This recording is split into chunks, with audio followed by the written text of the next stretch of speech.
Halo sahabat si ember yang disayangi Tuhan. Ketemu lagi dengan Renungan Minggu bersama Monano. Semoga kalian semua tetap sehat dan selalu gembira.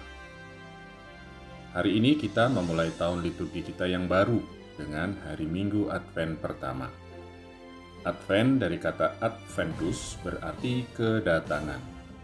Dengan masa Advent, gereja mengingatkan dan mengajak kita untuk secara khusus menyiapkan diri, menerima, menyambut kedatangan Tuhan.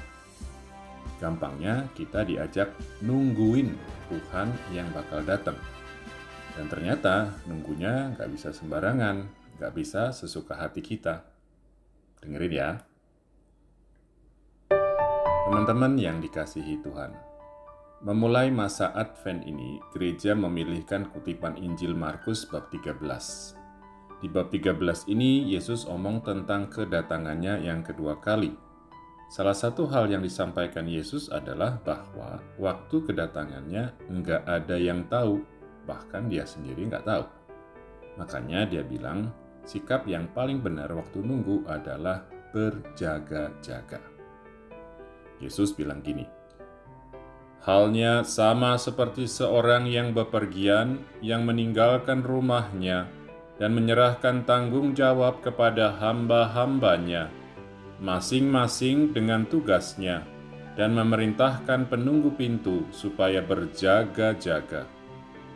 Karena itu, berjaga-jagalah, sebab kamu tidak tahu bila manakah tuan rumah itu pulang, menjelang malam atau tengah malam, atau larut malam, atau pagi buta. Supaya kalau ia tiba-tiba datang, jangan kamu didapatinya sedang tidur. Teman-teman terkasih dalam Kristus, pesan Yesus ini kedengarannya simpel, dan sebenarnya emang simpel. Tapi nyatanya bagi banyak orang tetap ada kesulitan-kesulitan tertentu. Pertama, selain bahwa waktu kedatangan kedua itu nggak jelas, Yesus bilang bahwa bakalan ada sesuatu yang terjadi dulu. Dan sesuatunya itu hal-hal yang menakutkan, mengerikan. Bakal ada perang dan kekejaman, bencana, bahkan kehancuran alam. Kedua, orang nggak yakin, bahkan takut ngadepin apa yang bakal kejadian sesudahnya. Kitab suci bilang, pada waktu itu Yesus datang sebagai hakim. Minggu lalu, ingat nggak? Kita dengar Yesus bakal misahin kambing dari domba di sebelah kiri dan sebelah kanan. Nah, orang takut nggak bisa masuk kategori domba dan ada di sebelah kanan Yesus dan Bapa. Teman kekasih Allah. Bener nggak kayak gitu tadi? Kalau salah, ya maaf. Tapi kalau benar, coba dengerin terus. Soal ketakutan pertama. Wajar sih kalau takut ngalamin semuanya. Tapi ketakutan kita nggak bakal ngebatalin semuanya. Hidup kita tetap aja pasti berakhir. Entah kapan dan gimana caranya. Kita bisa mati gara-gara semua bencana di hari kiamat itu. Tapi bisa juga kita udah mati duluan. Jadi ya jalanin aja, terima aja. Soal ketakutan yang kedua. Nah, kalau ini menurut saya agak beda. Orang takut bakal disebut kambing karena nggak yakin dirinya memenuhi syarat, memenuhi apa yang diminta Yesus. Bahkan mungkin ada orang yang ngerasa diri jelek atau jahat banget sampai nggak bisa diapa-apain. Bahkan Tuhan nggak bisa nyelamatin dia. Nah, kalau gitu namanya kita kalah sama ketakutan. Kita dikuasai negative self-image sampai kita lupa atau nggak bisa yakin dan percaya kalau Tuhan itu Maha Kuasa dan Maha Rahim, Maha Kasih, Maha Murah dan Maha Pengampun.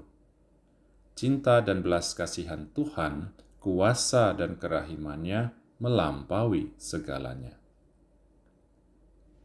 Teman-teman yang terberkati. Jadi gimana? Kayak saya bilang tadi, sebenarnya simpel aja. Yesus udah bilang dengan jelas dan sederhana, berjaga-jaga. Tadi kita dengar Yesus bilang kita itu seperti hamba yang diberi tanggung jawab oleh tuannya. dan sekarang lagi nunggu tuannya pulang. Nah, berjaga-jaga berarti ngelaksanain tanggung jawab itu. Apa sih tanggung jawab kita? Sebagai orang Kristen, murid dan pengikut Kristus, ya kita perlu ngelakuin apa yang diajarin, apa yang diperintahin Yesus. Saya ulangin lagi, Yesus cuma kasih 2 perintah. Kasihi Tuhan Allah dan kasihi sesama. Jadi gampangnya, kita perlu belajar dan berjuang supaya nggak egosentris dan terus bisa ngelakuin perbuatan-perbuatan kasih kepada sesama, khususnya mereka yang kecil, lemah, miskin, dan tertindas. Untuk bisa ngelakuin perbuatan-perbuatan kasih itu, tentu kita perlu punya kasih, dan itu cuma bisa kita dapat, kita terima dari Allah sendiri. Sebagai orang Katolik, kita beruntung banget punya Ekaristi, yang jadi perayaan kasih Yesus yang luar biasa, perayaan pemberian diri Yesus yang sehabis-habisnya. Selain saluran utama kasih Allah itu, masih banyak sarana lain. Setiap usaha kita menjalin relasi dengan Allah bisa dan perlu kita lakuin sebagai upaya kita berjaga-jaga. Teman-teman, kawanan yang dicintai Tuhan. Benar kan? Simple? Setuju nggak kalau saya bilang berjaga-jaga itu sebenarnya sama aja kayak hidup kita setiap hari sebagai orang Katolik? Persoalannya atau pertanyaannya adalah, apakah kita selama ini bangga jadi orang Katolik? Apakah perintah dan ajaran Yesus itu kita jadiin milik dan pedoman hidup kita? Kita lakuin dengan biasa aja setiap hari. Malahan kita lakuin dengan gembira, dengan penuh kerinduan. Atau selama ini kita menganggapnya sebagai beban, sebagai aturan dan kewajiban yang menghalangi kebebasan. Teman-teman umat yang dipilih Allah, pesan Yesus jelas dan simpel. Berjaga-jagalah. Dengan masa Advent kita diingetin kalau Tuhan bakal datang lagi nyelamatin kita. Makanya kita perlu menunggu dengan bijaksana, yaitu dengan berjaga-jaga. Mumpung udah diingetin, yuklah kita lakuin sesuatu. Jadiin masa Advent sebagai momentum perubahan atau pembaruan. Ngaku dosa, bikin niat-niat konkret, lakuin bareng komunitas atau keluarga. Berjaga-jagalah. Tuhan memberkati.